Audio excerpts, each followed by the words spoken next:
അച്ഛാ, ഞാൻ വന്നതേ എനിക്ക് ഒരു കാര്യം അച്ഛനോട് പറയാനുണ്ടായിരുന്നു.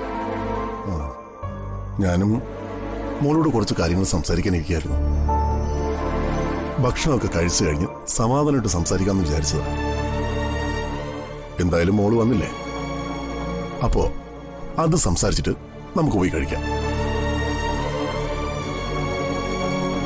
അപ്പോ മനസ്സിലൊട്ടും ഭാരമില്ലാതെ സമാധാനമായിട്ട് കഴിക്കാം. എന്താ അച്ഛാ? ഈ ഫോട്ടോ കണ്ടോ? എന്റെ ഈ കയ്യില് ഈ ഫോട്ടോ ഇരിക്കുന്നതിന് കാരണമുണ്ട്. നിന്റെ ചെറുപ്പത്തില് എന്റെ ഈ കൈകളിൽ കിടന്നായിരുന്നു നീ വളരേണ്ടിയിരുന്നത്.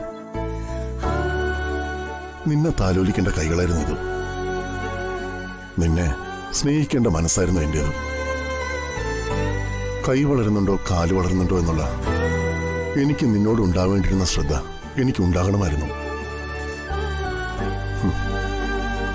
അന്നൊന്നും അതിനെക്കുറിച്ച് ഞാനൊന്ന് ചിന്തിക്കുക പോലും ചെയ്തിട്ടില്ല. നിന്നോട് ചെയ്തത് ഒരിക്കലും പൊറുക്കാൻ പോലും പറ്റാത്ത തെറ്റ്. അതിന്റെയൊക്കെ പോരായ്മകളും പ്രശ്നങ്ങളൊക്കെ നേരിടേണ്ടി വന്നത് നീയാ. അന്ന് നീ ഒരുപാട് വിഷമിച്ചിട്ടുണ്ടാവുമെന്ന് എനിക്കിപ്പോ മനസ്സിലാക്കാൻ കഴിയുന്നുണ്ട്. അന്ന് നിന്നോട് കാണിക്കാൻ കഴിയാത്ത സ്നേഹം എനിക്കിപ്പോ കാണിക്കാൻ അവസരങ്ങൾ കുറവാണ്. കാരണം നീ വളർന്നു, കല്യാണ പ്രായമായി. ഒരു കുഞ്ഞു കുട്ടിയെ കൊഞ്ചിക്കുന്നതും ലാളിക്കുന്നതും പോലെ ഇപ്പൊ നിന്നെ കൊഞ്ചിക്കാനും ലാളിക്കാനും എനിക്ക് കഴിയില്ല. അതുകൊണ്ട് ആ ആഗ്രഹങ്ങളെല്ലാം ഈ ഫോട്ടോയിലൂടെ ഞാൻ നേടിയെടുക്കുക. ഒരച്ഛന്റെ പരാജയം ഇത്. ഒരു കുഞ്ഞ് ജനിക്കുമ്പോഴാ അതിനെ ലാളിക്കുകയും കൊഞ്ചിക്കുകയൊക്കെ ചെയ്യേണ്ടത്.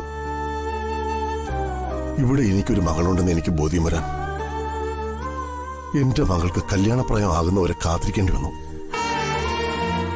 ഇത്രയും നാൾ എനിക്കൊരു മകളുണ്ടെന്നൊരു ഫീലും ഇല്ലാതിരുന്നു എന്നുള്ളതായിരുന്നു സത്യം.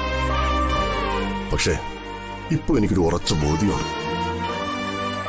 ഇനി ഒരിക്കലും എന്റെ ശ്രദ്ധയില്ലായ്മയും സ്നേഹമില്ലായ്മയും കാരണം നിന്റെ ജീവിതത്തിലുണ്ടായ പോരായ്മകളും പ്രശ്നങ്ങളും ഒന്നും ഇനി നീ അനുഭവിക്കാൻ പാടില്ല എന്നുള്ള ബോധ്യം.